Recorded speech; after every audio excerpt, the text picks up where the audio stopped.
Hello and welcome to 100% maths. हम करेंगे आज क्लास 10th के लिए चैप्टर नंबर 3 कर रहे हैं, pair of linear equations in 2 variables. आज की इस वीडियो में करवाऊंगी मैं आपको NCERT solutions of exercise 3.3। Last Wednesday हमने एक्सरसाइज 3.2 की थी और उससे पहले एक्सरसाइज 3.1 कवर की थी। आज की वीडियो इम्पॉर्टेंट इसलिए है क्योंकि इसमें स्टेटमेंट्स हैं और ज़्यादातर बच्चों को स्टेटमेंट से लीनियर इक्वेशंस क्रिएट करना या कोई भी तरह की इक्वेशन क्रिएट करना डिफ़िकल्ट लगता है।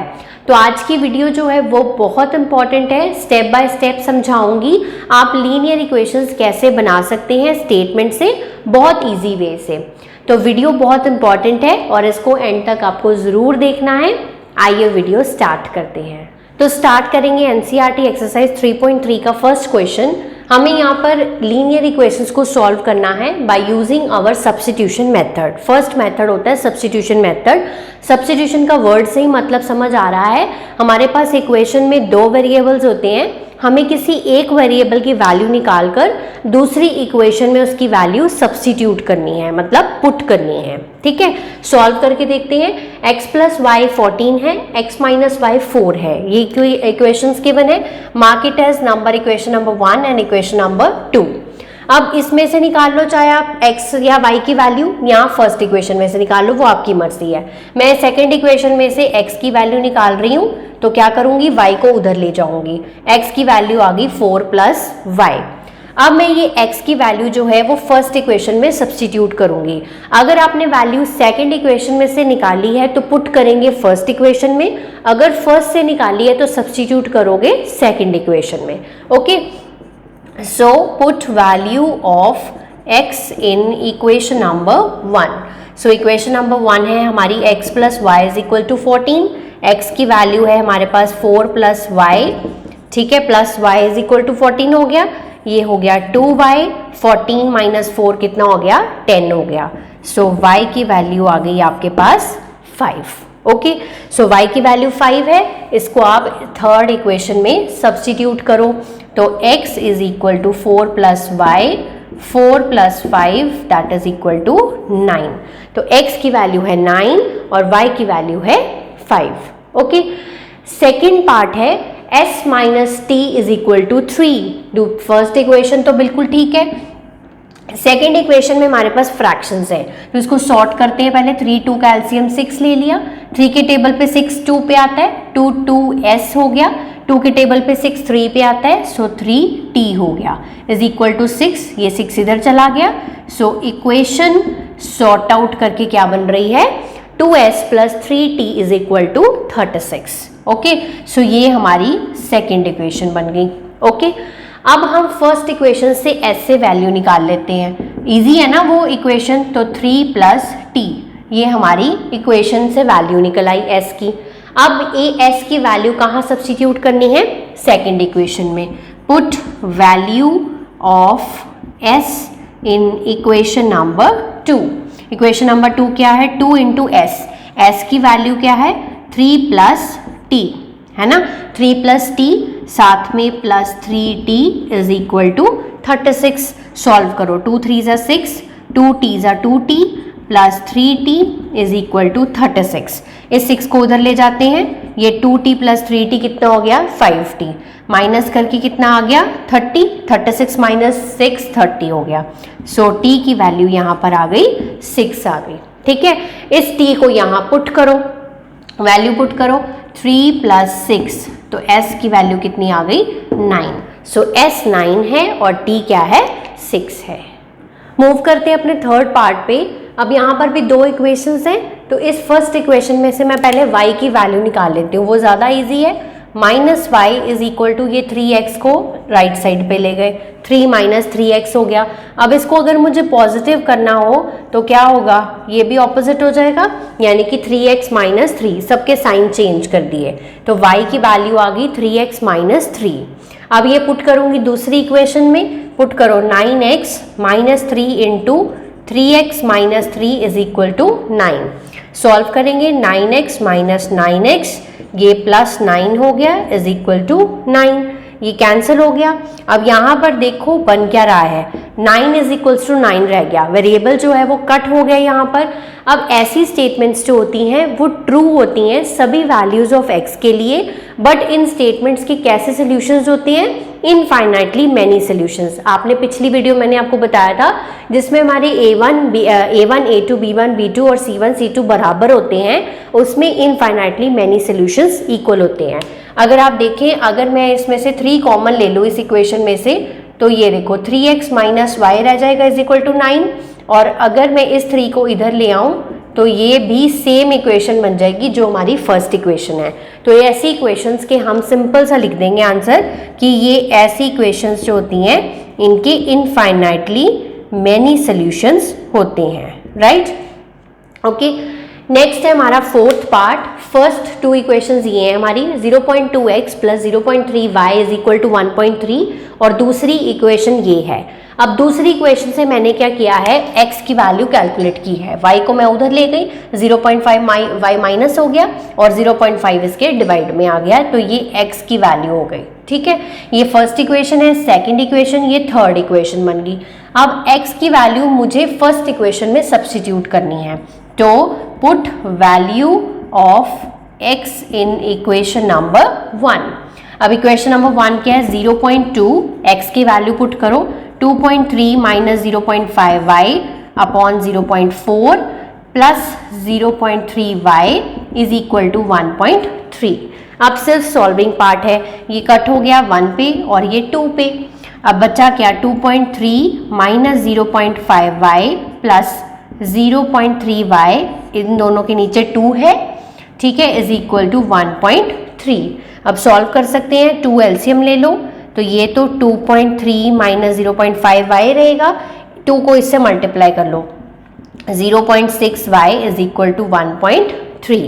इस 2 को इससे मल्टीप्लाई करेंगे, इस साइड ले जाएंगे, तो ये सॉल्व करके कितना आएगा, 2.3 साथ में माइनस 0.5 प्लस 0.6, 0.6 में से 0.5 माइनस के कितने रह गए, 0.1y, और ये 1.3 मल्टीप्लाई बाय 2 कितने हो गए, 2.6 हो गए।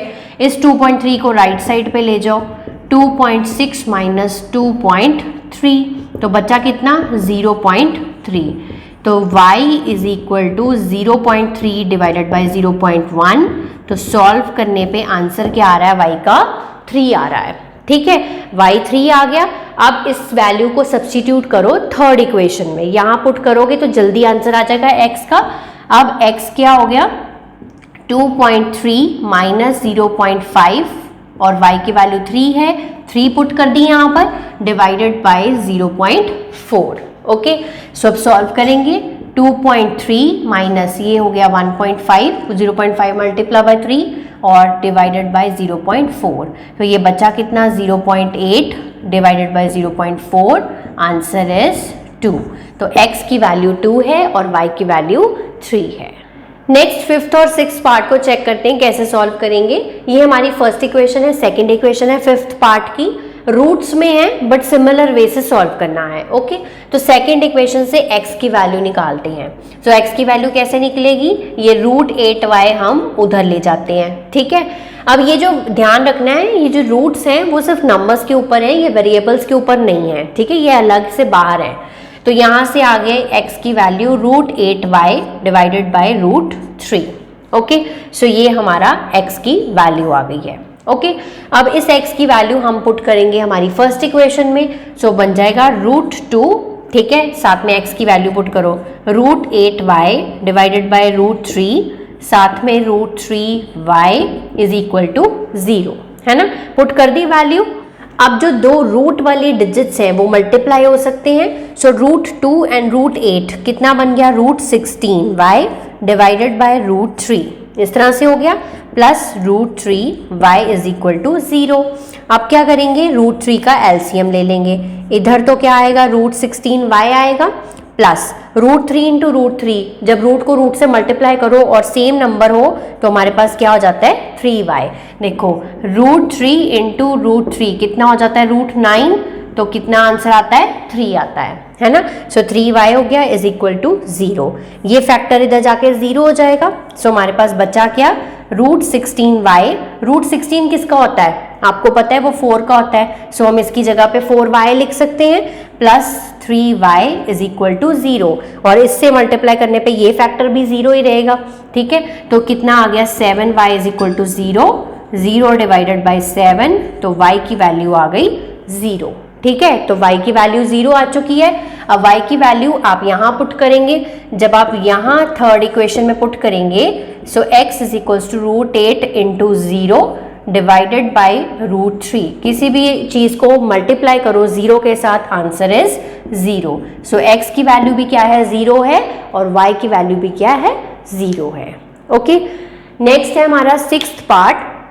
ये इक्वेशंस इस तरह से दे रखी थी, ये मैंने सॉल्व किया है, सिर्फ एलसीएम लिया है, ठीक है। एलसीएम आ गया 6 इसका, तो बन के इक्वेशन बनी 9x minus 10y is equal to minus 12, और इधर 2x plus 3y is equal to 13। Okay, ये आप सॉल्व कर सकते हो। अब यहाँ से हमें क्या करना है, वैल्यूज निकालनी है। ये फर्स्ट इक्वेशन है, ये हमारी सेकंड इक्वेशन है। तो सेकंड थोड़ी इजी लग रही है, यहाँ से वैल्यू निकाल लो।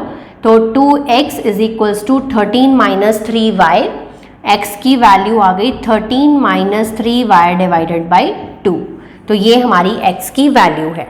अब इसको सब्स्टिट्यूट करो इसमें, अब 9 into 13 minus 3y divided by 2, ये सब्स्टिट्यूट कर दी value, minus 10y is equal to minus 12।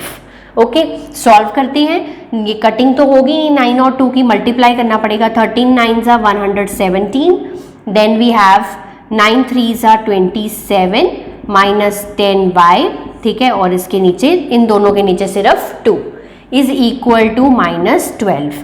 LCM लो, 2 LCM, 117 minus 27y minus 20y, 2 10 ज़ा 20 इज इक्वल टू माइनस 12। इस 2 को इधर मल्टीप्लाई कर लो, बचा क्या 117, 27 और 20 कितने हो गए हमारे पास, ये हो गया हमारे पास 47y, ये माइनस 24 बन गया। अब 117 को राइट साइड पे ले जाओ, माइनस 24 माइनस 117, इसको ऐड ऑन करते हैं, ये हो गया minus 47y is equal to minus 141, तो y minus minus cancel, 141 divided by 47, इसकी कैंसिलेशन हो जाएगी। 47 3 ज़ा 141 होता है, सो y की वैल्यू आ गई यहाँ से 3। ओके, अब y की वैल्यू हम यहाँ सब्स्टिट्यूट कर सकते हैं, सिंपल पुट कर देंगे, 13 minus 3 into 3 divided by 2, 13 minus 9 divided by 2 यानी कि 4 डिवाइडेड बाई 2, तो x की वैल्यू कितनी आ गई 2 आ गई। तो ये है इन क्वेश्चंस के रिक्वायर्ड आंसर्स। नेक्स्ट क्वेश्चन है हमारा क्वेश्चन नंबर 2, ये सीबीएसई 2010 का क्वेश्चन है, बहुत इंपॉर्टेंट है ये, बट बहुत आसान भी है। पहले हमें इन दोनों इक्वेशंस को सॉल्व करना है बाय यूजिंग सब्स्टिट्यूशन मेथड, और फिर हमें वैल्यू फाइंड करनी है एक और अननोन वेरिएबल की m, for which y is equal to mx plus 3। अब जब हम इन दोनों इक्वेशंस को सॉल्व करेंगे so we will get some value of x और y, वो हम यहाँ पुट कर देंगे और हम इजीली m की वैल्यू फाइंड आउट कर सकते हैं, ठीक है। तो स्टार्ट करते हैं। सबसे पहले ये दो इक्वेशंस हैं, ये फर्स्ट है, ये सेकंड है। फर्स्ट से हम क्या करते हैं, x की वैल्यू निकाल लेते हैं। सो y को उधर ले जाते हैं, राइट साइड पे 11 माइनस 3y हो गया, तो x की वैल्यू आ गई 11 minus 3y divided by 2। Okay, substitute in this equation, substitute करोगे 2 into 11 minus 3y divided by 2 minus 4y is equal to minus 24। 2 से 2 कैंसिल, बचा क्या 11 minus 3y minus 4y is equals to minus 24, ये आ गया minus 7y। इस 11 को right side पे ले जाओ, माइनस 24 माइनस 11, ये हो गया minus 35 minus 7y, minus minus cancel, तो y की वैल्यू आ गई 5। ओके, y की वैल्यू निकल आई। Substitute in this equation, x is equal to 11 minus 3 into 5 divided by 2, यहाँ y की वैल्यू डाल दी 5, 11 माइनस 15 डिवाइडेड बाई 2 यानी कि minus 4 divided by 2 minus 2। So we are getting x equals to minus 2 and y equals to 5। Okay, अब ये x और y की values हम यहाँ पुट करेंगे, ताकि हम m की वैल्यू निकाल सकें। क्या इक्वेशन गिवन है, y is equals to mx plus 3, y की वैल्यू है हमारे पास 5, m हमें कैलकुलेट करना है, x की वैल्यू है -2 प्लस 3। सो इस 3 को हम इधर ला सकते हैं, -2m हो गया, ये बच्चा 2 is equal to -2m, so m की वैल्यू आ गई -1। So this is the required answer of this question. So moving to our question number 3, ये स्टेटमेंट से हम कैसे इक्वेशंस बनाते हैं ये बच्चों को बहुत कॉम्प्लिकेटेड लगते हैं, तो अगर आप ये वीडियोस देख रहे हैं तो इसके बाद मैं श्योरिटी के साथ कह सकती हूँ अगर आप ध्यान से देखेंगे तो आप इसको आराम से सॉल्व कर पाएंगे। ओके, सो स्टार्ट करते हैं। Form the pair of linear equations and find the solutions by substitution method. तो हमें सबसे पहले स्टेटमेंट दी है the difference between two numbers is 26। तो दो नंबर्स यहाँ सपोज करने हैं, मैं ले रही हूँ 1x और दूसरा ले रही हूँ y। आप कोई भी अल्फाबेट यूज कर सकते हो, x एंड y, ठीक है। अब उसने क्या कहा है, difference between two numbers. Difference क्या होता है, minus. So difference between to number यानी कि x माइनस वाई कितना है, 26। इसका मतलब होता है is equals to, and one number is 3 times the other. One number is 3 times the other, एक नंबर दूसरे नंबर के 3 टाइम्स है, यानी कि x जो है वो 3y है या y जो है वो 3x है। यहाँ पर हमें पता नहीं है नंबर्स कौन से हैं, सो हम ले लेते हैं x is equals to 3y। Find them. अब इक्वेशंस मिल गई और हम इसे सॉल्व करेंगे। यहाँ तो बहुत ही सिंपल है, x की वैल्यू पहले ही 3y है, इसको क्या करो, फर्स्ट इक्वेशन मार्क करो, इसको सेकेंड इक्वेशन सब्स्टिट्यूट करो। इसकी वैल्यू फर्स्ट इक्वेशन में 3y minus y is equal to 26, 2y equals to 26, तो y की वैल्यू आ गई 13। y की वैल्यू अगर 13 है सो पुट करेंगे हम सेकेंड इक्वेशन में, so x is equals to 3y, 3 into 13 यानी कि 39। तो दो नंबर्स क्या कौन कौन से हैं, x 39 है और y क्या है, 13 है। नेक्स्ट पार्ट है आपका, देखो the larger of the two supplementary angles exceeds the smaller by 18 degree, find them. ठीक है, इसमें एक हिंट दे रखा है कि ये दो एंगल्स सप्लीमेंट्री एंगल्स हैं, तो मान लेते हैं दो एंगल्स x और y हैं, और यहाँ पर लार्जर की भी बात करी गई है, तो हम मान लेते हैं कि x जो है वो बड़ा है y से। आप चाहे तो y बड़ा भी रख सकते हैं, उसमें भी कोई प्रॉब्लम नहीं है। अब यहाँ पर एक हिंट गिवन है सप्लीमेंट्री एंगल्स, तो सप्लीमेंट्री एंगल्स का सम क्या होता है, 180। तो हम सबसे पहले इक्वेशन बनाएंगे x plus y equals to 180। यही कहीं मेंशन नहीं है, बट हमें दो इक्वेशंस तो चाहिए दो वेरिएबल्स को सॉल्व करने के लिए। सो पहली इक्वेशन क्या बनेगी, x plus y is equal to 180, क्योंकि सप्लीमेंट्री एंगल्स हैं। ओके, सो नेक्स्ट है दूसरी इक्वेशन कैसे बनेगी, the larger of two supplementary angles. अब लार्जर किसको लिया है हमने, x को लिया है, so x is equal to exceeds the smaller by 18 degree, मतलब स्मॉलर से कितने डिग्री ज्यादा है, 18 डिग्री ज्यादा है, यानी कि 18 प्लस वाई या y प्लस 18। ओके, सो ये हो गई हमारी सेकेंड इक्वेशन, ये हमारी फर्स्ट है और ये हमारी सेकेंड है। अब यहाँ से भी x की वैल्यू सिंपल है हमारे पास, x की वैल्यू हम फर्स्ट इक्वेशन में सब्स्टिट्यूट करेंगे। So 18 plus y equals to 180, so this is 2y। 180 minus 18, ये हमारे पास माइनस करके आ जाएगा 162। सो इसको हम डिवाइड करेंगे, so we will get 81। So y है हमारा 81 डिग्री, एंगल्स की बात हो रही है ना तो डिग्रीज है, y है हमारा 81। अब इसको यहाँ पर पुट करते हैं, x is equal to 18 plus y, 18 plus 81 यानी कि ये हो गया 99। सो हमारे दो सप्लीमेंट्री एंगल्स कौन से हैं, 99 डिग्री, और हमने माना था ना x बड़ा है y से, तो देखो x की वैल्यू भी बड़ी आई है। अगर आप y मानोगे बड़ा तो y की वैल्यू बड़ी आएगी। ठीक है, तो x 99 डिग्री है और y 81 डिग्री है, और दूसरा इनका सम जो है वो भी क्या बनेगा, 180 डिग्री बनेगा। So moving to third part, ये बहुत ही फेमस क्वेश्चन है, कैसे भी फॉर्मेट में पूछा जाता है। जैसे यहाँ पर बैट और बॉल यूज़ किए गए हैं, कई बुक्स में टेबल और चेयर यूज़ किए गए होंगे, किसी में और किसी तरह से पूछा जाएगा। बहुत फेमस है, बट पैटर्न सेम है और आंसर भी हमें एक ही तरीके से निकालना है। ठीक है, तो coach of a cricket team buys 7 bats 6 balls for ₹3800। तो दो चीज़ें हैं, बैट और बॉल। कॉस्ट फाइंड करनी है ईच बैट और ईच बॉल की। तो क्या कॉस्ट मान ली x बॉल बैट की और बॉल की मान ली y। Let the cost of each bat x, cost of each ball y। अब सबसे पहले इक्वेशन बनानी है। 7 बैट्स लिए गए, 6 बॉल्स, कितने रुपीस के? 3800। तो 7 बैट्स की कॉस्ट होगी 7x, क्योंकि एक बैट की कॉस्ट है x और 7 की क्या होगी? 7x होगी। 6 बॉल्स की कॉस्ट होगी 6y और टोटल पैसे कितने दिए? 3800। फर्स्ट इक्वेशन बन गई। नेक्स्ट, लेटर ही बाइज 3 बैट्स। 3 बैट्स मतलब 3x और साथ में 5 बॉल्स इज इक्वल टू कितने पैसे हुए? 1750। अब हमें इन दोनों इक्वेशंस को सॉल्व करना है और x और y की वैल्यूज को फाइंड करना है। सो कैलकुलेशन पार्ट है यहाँ पर।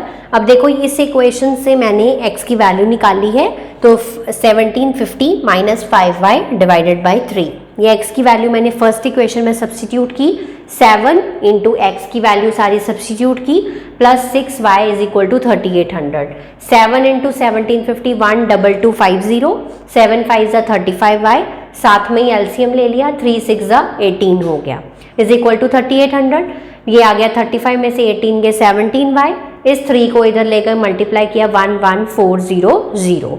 इसको इधर जाके माइनस कर दिया 850, तो 17 से डिवाइड करके 50 आया, यानी कि y की वैल्यू 50 है। इट मीन्स बॉल की कॉस्ट कितनी है? 50 है, राइट। बॉल की कॉस्ट निकल आई। अब आप 50 जो वैल्यू है y की वो आप यहाँ सब्सटीट्यूट कर सकते हो इक्वेशन नंबर 3 में, ठीक है। ये देखो 1750 माइनस 5 इंटू 50 250 हो गया, ये डिवाइड माइनस करके 1500 डिवाइड बाई 3 500, यानी कि बैट की कॉस्ट कितनी है? ₹500। तो बैट की कॉस्ट है 500 और बॉल की कॉस्ट है 50। नेक्स्ट मूव करते हैं अपने फोर्थ पार्ट पे। ये स्टेटमेंट हमारी बहुत लॉन्ग है, बट अगर हम इसे अच्छे से समझ लेंगे एक बार तो हमें ये बहुत इजी लगना शुरू हो जाएगा, ठीक है। तो देखते हैं। The taxi charges in a city consist of a fixed charge together and charge for the distance covered। अब टैक्सी जो चार्जेस लेती है वो दो तरह के चार्जेस है। एक कौन से हैं? फिक्स चार्जेस, मतलब ये फिक्स चार्जेस का मतलब होता है वो सभी को देने ही होंगे, ठीक है। And charge for the distance covered, charge पर किलोमीटर, मतलब और कितने किलोमीटर जाएगा एक पर्सन उसके हिसाब से उसको चार्जेस देने होंगे, ठीक है। फिक्स चार्जेस सभी के लिए सेम है, ठीक है। तो मान लेते हैं कि फिक्स चार्जेस x है और चार्जेस पर किलोमीटर कितने हैं? y है, ओके। सो अब पहला स्टेटमेंट हम यहाँ से देखेंगे। For the distance of 10 kilometre, so कितना चला ये person? 10 kilometre. Charges paid is ₹105। तो हमें पता है कि फिक्स चार्जेस तो सभी को ही लगेंगे x प्लस, और 10 किलोमीटर कितना चला है? 10 किलोमीटर है, और हमारे चार्ज पर किलोमीटर कितने हैं? y हैं। सो 10 हो गया। कितने चार्जेस पे किए? 105। तो बन गई फर्स्ट इक्वेशन, ठीक है। यहाँ तक फर्स्ट इक्वेशन बन गई। And for the journey of 15 kilometre, अब कितने किलोमीटर चले? 15। तो फिक्स चार्जेस तो लगेंगे ही लगेंगे, साथ में 15 किलोमीटर 15y हो गया। चार्जेस कितने पेड हैं? ₹155। ओके, सो बन गई हमारी दो इक्वेशंस। हमें यहाँ से फाइंड आउट करना है फिक्स चार्जेस एंड चार्ज पर किलोमीटर, यानी कि ये x और y की वैल्यूज। बहुत इजी है इन इक्वेशंस को सॉल्व करना। देखो यहाँ से मैंने x की वैल्यू कैलकुलेट कर ली 155 और 15y को उधर लेगी, माइनस 15y हो गया। इसकी वैल्यू फर्स्ट इक्वेशन में सब्स्टिट्यूट कर दो। सब्स्टिट्यूट करने के बाद हमारे पास y की वैल्यू आ जाएगी 10। बहुत सिंपल है ये। y की वैल्यू 10 हो गई, मतलब चार्ज पर किलोमीटर कितना हो गया? 10 रुपीज़ हो गया, ठीक है। और x की वैल्यू निकालने के लिए इस y की वैल्यू यहाँ डाल दो, ठीक है, यहाँ पुट कर दो। 15 इंटू 10 150 हो जाएगा। 155 में से 150 निकाले x, तो फिक्स चार्जेस कितने हुए? ₹5 और चार्ज पर किलोमीटर हुआ ₹10। ओके, अब इसके साथ एक और पार्ट पूछा हुआ था साथ में, how much does a person have to pay for travelling a distance of 25 kilometre. अब एक पर्सन को 25 किलोमीटर ट्रैवल करना है, उसको कितने चार्जेस पे करने होंगे। अब हमें फिक्स चार्जेस भी पता है, चार्ज पर किलोमीटर भी पता है। फिक्स चार्जेस तो आपको पता है सबको लगेंगे, x प्लस कितने किलोमीटर ट्रैवल करना है 25 इंटू वाई, मतलब चार्ज पर किलोमीटर 25y, x की वैल्यू है 5, y की वैल्यू है 10, 25 10 जा 250, 250 प्लस 5 कितना हो गया 255। यानी कि एक पर्सन को अगर 25 किलोमीटर डिस्टेंस ट्रैवल करना है तो उसको ₹255 पे करने होंगे। नेक्स्ट पार्ट पे मूव करते हैं, फिफ्थ पार्ट पे। अब ये फ्रैक्शन के ऊपर बेस्ड है। Fraction becomes 9/11 if 2 is added to both numerator and denominator. हम मान लेते हैं कि x/y फ्रैक्शन है, तो इसमें x को बोलेंगे न्यूमरेटर और y को बोलेंगे डिनोमिनेटर। ऐसे ही होता है फ्रैक्शन में। अब यहाँ से क्या करा, 2 ऐड करा to both numerator and denominator. अगर हम 2 ऐड कर दें x में यानी कि न्यूमरेटर में और 2 ऐड कर दें डिनोमिनेटर में, तो फ्रैक्शन क्या बन जाती है 9/11 बन जाती है। यहाँ से हम फर्स्ट इक्वेशन क्रिएट करेंगे। अब दूसरी इक्वेशन बनाते हैं। If 3 is added to both the numerator and denominator, अगर मैं 3 ऐड कर दूं न्यूमरेटर एंड डिनोमिनेटर में तो फ्रैक्शन कितनी बन जाती है 5/6 बन जाती है। ठीक है, तो अब इन दोनों को हम सॉल्व करके सॉर्ट करके 2 इक्वेशंस निकालेंगे पहले, फिर वहां से x और y की वैल्यूज और फिर हमारी फ्रैक्शन निकल जाएगी यहाँ से। तो इन इक्वेशंस को सॉल्व करने का एक मेथड है, हम क्या करेंगे क्रॉस मल्टीप्लाई। सो 11 इंटू एक्स प्लस 2 हो गया और इधर 9 इंटू वाई प्लस 2 हो गया, सॉर्ट हो गई। 11x 11 2 = 22, 9y 9 2 = 18। ठीक है, तो इस 9y को इधर ले गए, ये इस साइड एक्स वाई वेरिएबल्स हो गए और 22 को इधर माइनस कर दिया, -4 आ गया। तो इक्वेशन बनी 11x - 9y = -4। फर्स्ट इक्वेशन हो गई। सेकेंड में भी हमने क्रॉस मल्टीप्लाई किया, सो we will gate 6x - 5y = -3। दोनों इक्वेशंस हो गई, दोनों एक ही जैसी हैं, तो मैंने इसमें से x की वैल्यू निकाल ली। ठीक है, तो 6x = ये उधर चला गया +5y, ये इसके नीचे आ जाएगा -3 + 5y / 6, ये x की वैल्यू निकल आई। अब x की वैल्यू मुझे किस में सब्स्टिट्यूट करनी है, फर्स्ट इक्वेशन में। फर्स्ट इक्वेशन में सब्स्टिट्यूट की 11 इंटू ये 11 इंटू एक्स था ना, तो x की वैल्यू ये डाल दी, -3 + 5y / 6, साथ में क्या है 9y = -4। 11 3 = 33, -33 आ गया, 11 5 = 55y, एलसीएम ले लिया, 6 9 = 54, 55 - 54 y रह गया, यहाँ पर 33 है, 6 इंटू -4 -24, तो इधर जाके प्लस हो जाएगा 33, तो y की वैल्यू आ गई 9। अब y की वैल्यू 9 जो है वो हम किस में सब्स्टिट्यूट करेंगे, यहाँ पर सब्स्टिट्यूट करने के बाद सॉल्व करने के लिए x की वैल्यू आ गई 7, तो न्यूमरेटर आया है हमारा 7 और डिनोमिनेटर आया है हमारा 9। ठीक है, सो फ्रैक्शन क्या हो गई हमारी x/y का मतलब 7/9। तो ये है इस क्वेश्चन का required answer. So last question है हमारा एनसीईआरटी एक्सरसाइज 3.3 का 6th पार्ट। अब यहाँ पर 5 years hence, 5 years hence का मतलब है आफ्टर 5 years। अगर सिंपल टर्म्स में बोला जाए, age of Jacob will be 3 times that of his son. तो यहाँ पर जेकॉब है और इसका बेटा है, सन की बात हो रही है। तो यहाँ से 5 years ago Jacob's age was 7 times that of his son. What are their present ages, तो पहले हमें उसकी प्रेजेंट एजेस पता होनी चाहिए। तो प्रेजेंट एज ऑफ जेकॉब मान लेते हैं x ईयर्स है और प्रेजेंट एज उसकी बेटे की है y ईयर्स। ठीक है, तो पहले 2 पर्सन्स हैं, उनकी अलग अलग एज सपोज कर ली। अब फिर से स्टेटमेंट पढ़ते हैं, 5 years hence, 5 years hence या फिर लिख सकते हो आफ्टर 5 years। अब प्रेजेंट एज क्या है, x है, 5 साल बाद कितनी एज हो जाएगी, कितनी हो जाएगी x + 5 हो जाएगी, और सन की कितनी हो जाएगी y + 5 हो जाएगी। यहाँ तक ओके। एज ऑफ जेकॉब कितनी है, x + 5 will be = 3 times that of his sun. 3 times हो जाएगी उसकी सन की एज की, 3 times सन की एज की मतलब 3 into y + 5, 3 into son's age. Okay, यहाँ से हम निकालेंगे first equation, right.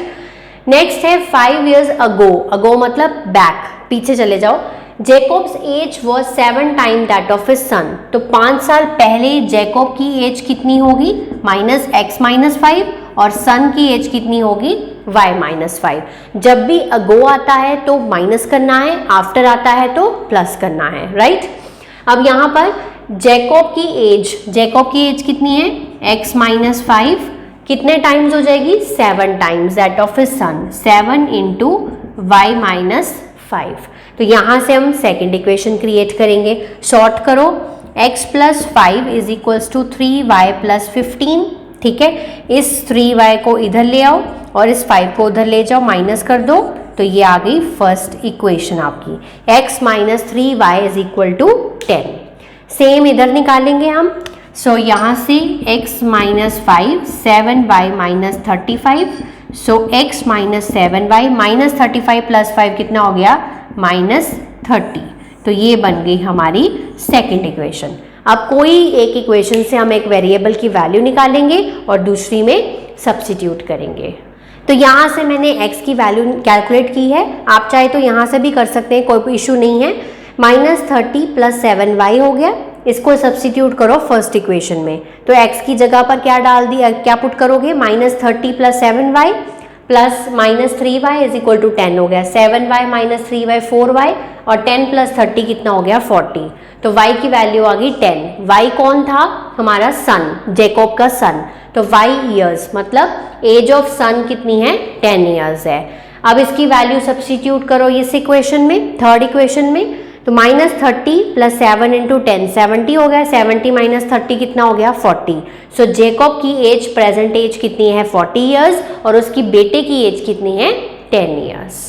So I hope आज की एक्सरसाइज आपको बहुत अच्छे से क्लियर होगी। मैंने बहुत तसल्ली से इस एक्सरसाइज को आपको करवाया है, क्योंकि स्टेटमेंट्स जो हैं वो आपको हर बार एग्जाम पेपर में पूछी जाती हैं। बट स्टिल अगर आपको कोई डाउट है तो आप कमेंट सेक्शन में कमेंट कर सकते हैं, मैं आपका आंसर ज़रूर दूंगी। तब तक आप इसको प्रैक्टिस करिए, रिवाइज करिए। Have a nice day to all of you.